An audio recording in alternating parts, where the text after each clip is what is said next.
আসসালামু আলাইকুম বন্ধুরা, সকাল 10:30টার সময় দোকানে এসে দেখি দোকান খোলা। আমি তো অবাক, দোকান খোলা কে আসলো? হাদিস তো আমার আগে কখনো আসে না।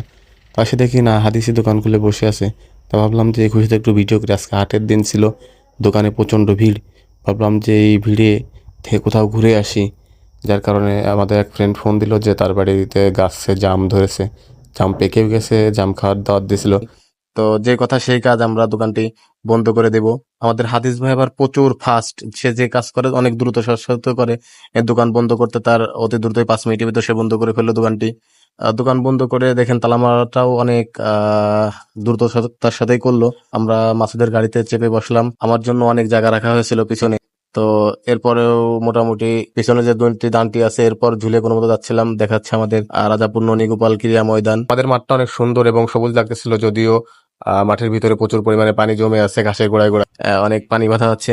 আমরা চলে যাচ্ছিলাম, এটা বনগ্রামের পুরন রাস্তা, কয়েকদিন হলো রাস্তাটা করেছে।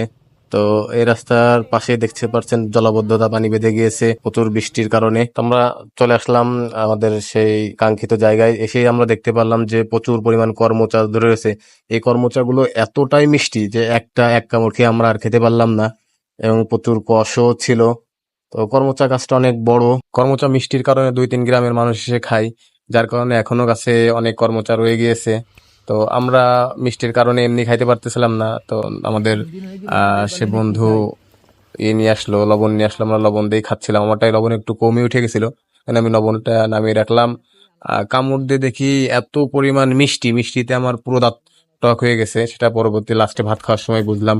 তো দেখতে পাচ্ছেন আমাদের জাম গাছ, আজকে আমাদের মিশনটা হবে এই জাম গাছ থেকে আমরা জাম পাড়বো, জাম পেড়ে মাখাই খাবো। ইমরান ভাই কাঁচা দিয়ে গাছে উঠে যাচ্ছে। আমি বললাম যে ভাই কাঁচা দেওয়ার দরকার নেই। তা বললো না, সমস্যা নেই, আমি কাঁচা দিয়েই উঠবো।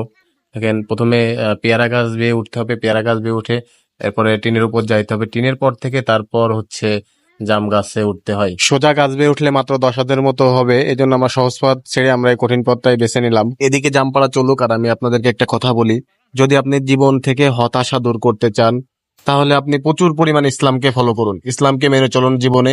দেখবেন যে আপনার জীবনে কোনো হতাশাই থাকবে না। আপনি তখন বুঝে যাবেন যে আমার তাকদিরে যেটা আছে সেটা আমার ঘটবেই, আমার রিজিকে যেটা আছে এটা আমার আসবে, আমি এটা ভক্ষণ করবো। আমি পৃথিবীতে এক টুকরো রিজিক আমি পৃথিবীতে রেখে যাব না। আবার আমার ভাগ্যে যেটা নাই সেটার আমি একটা অংশ আমি ভোগ করতে পারবো না। এজন্য প্রিয় ভাইরা, ইসলাম ফলো করার বিকল্প কিছু নাই। আমাদের সবারই ইসলাম ফলো করা চলা উচিত, ইসলাম মেনে চলা উচিত। এবং যুবক বয়সী হচ্ছে এটার উত্তম সময়, কারণ আল্লাহ তাআলা কিয়ামতের দিন যুবক বয়সের হিসাবটাই নেবে, বৃদ্ধ বয়সের হিসাব আল্লাহ তাআলা নেবেন। এই জন্য আমাদের যৌবনটাকে আল্লাহ রাস্তায় ব্যয় করা উচিত। যাই হোক, আমাদের জামপাড়া চলতেছিল। আমার বন্ধু হাদিস সে